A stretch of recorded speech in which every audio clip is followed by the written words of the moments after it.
আচ্ছা, আমরা যারা মাল্টি গিয়ার সাইকেলগুলো ব্যবহার করে থাকি, মাল্টি গিয়ার বলতে ধরেন 80 speed, 90 speed, 10 speed, 11, 12 multi gear আর কি। সো এই সাইকেলগুলো ব্যবহারের ক্ষেত্রে আমরা যে গিয়ার শিফটিং করি, প্রপার গিয়ার শিফটিং আমাদের মধ্যে কয়জন আছে যে প্রপার গিয়ার শিফটিং করে সাইকেল চালায়? আমার পরিচিত এরকম অনেকজন আছে যারা হচ্ছে অনেক দিন যাবত সাইক্লিং করে, বাট প্রপার গিয়ার শিফটিংটা কিন্তু তারা ঠিকমতো করে না এবং তারা বুঝেও না। শিফটিংয়ে তারা পারদর্শী না, বা কখন কোন গিয়ারে চালাইতে হয় সেটা তারা বুঝে না। এটার জন্য কিন্তু তাদের অনেকটাই ক্ষতিগ্রস্তের সম্মুখীন হইতে হয়। So this is Liton Gazi here with you and you are watching Explore with Gazi. So দেখে থাকুন।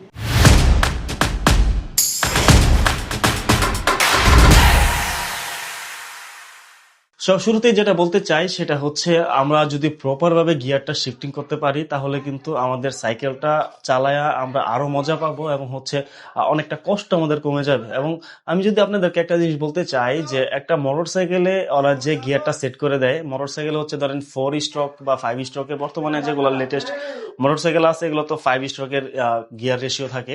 সো ধরেন আপনি একটা সিগনালে গেছেন, ঠিক আছে, এবং সিগনালে যাওয়ার কিছুক্ষণ আগে যদি আপনি গিয়ারটা আপনি লো করে নেন, ধরেন লো বলতে আপনি 1 2 3 কগে উঠায় নেন, তারপরে হচ্ছে আবার যখন ওই সিগন্যালটা ছাড়বে তখন যদি আপনি আবার শুরু করেন রাইট, তখন কিন্তু আপনার চেনের উপর প্রেসারটা অনেক কম পড়ে, প্লাস কগের উপর প্রেসারটা অনেক কম পড়ে।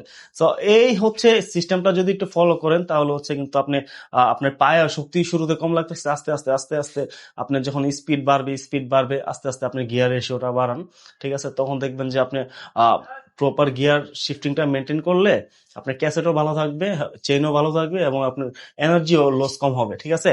তো আপনি যখন রাস্তা চালানোর সময় আপনি সবসময় খেয়াল রাখবেন যে আপনার শিফটিংটা ঠিক আছে কিনা, ঠিক আছে।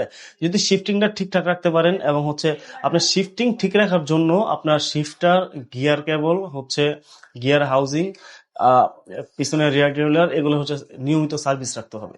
আপনার গিয়ার শিফটার যদি ঠিকঠাক না থাকে, দেখা যাচ্ছে শিফট করলেন লক হয়ে গেল, তখন কিন্তু ঝামেলা। দেখা যাচ্ছে হাউজিং এর ভিতরে অনেক সময় ময়লা থাকে, গ্রিজ শক্ত হয়ে যায়, তখন কিন্তু আপনার প্রপার ভাবে গিয়ার শিফট করলেও হচ্ছে কেবল গুলো আপনার হাফ ডাউন না করার কারণে প্রপার গিয়ার শিফট পাবেন না। আপনার হাউজিং কিছুদিন পর পর যদি 3 মাস অন্তর অন্তর আপনার হাউজিং চেঞ্জ করে নেন, কেবল গুলো চেঞ্জ করে নেন, তাহলে দেখা যেতেছে আপনি সবসময় একটা ভালো গিয়ার শিফটিং ওইখান থেকে পাবেন। সো এগুলো হচ্ছে মেনটেন্যান্সের বিষয়। পুলির যে বিষয়টা, পুলিটা আমি একটু আপনাদেরকে বিস্তারিত বলি। আমাদের রিয়ার ডেরারে হচ্ছে 2টা পুলি থাকে, 2টা পুলি, একটা হচ্ছে জি পুলি আর একটা হচ্ছে টি পুলি। সো জি পুলির কাজ হচ্ছে কি আপনি গিয়ারটাকে গাইড করা, ঠিক আছে। টি পুলির কাজ হচ্ছে এটা টিউনিং করা। সো এটা আগে আপনার বুঝতে হবে যে কোনটা জি পুলি কোনটা টি পুলি, ঠিক আছে। এবং পুলিতেই কিন্তু আপনার গিয়ার শিফটিং এর অনেক বড় একটা ব্যাপার স্যাপার আছে আর কি।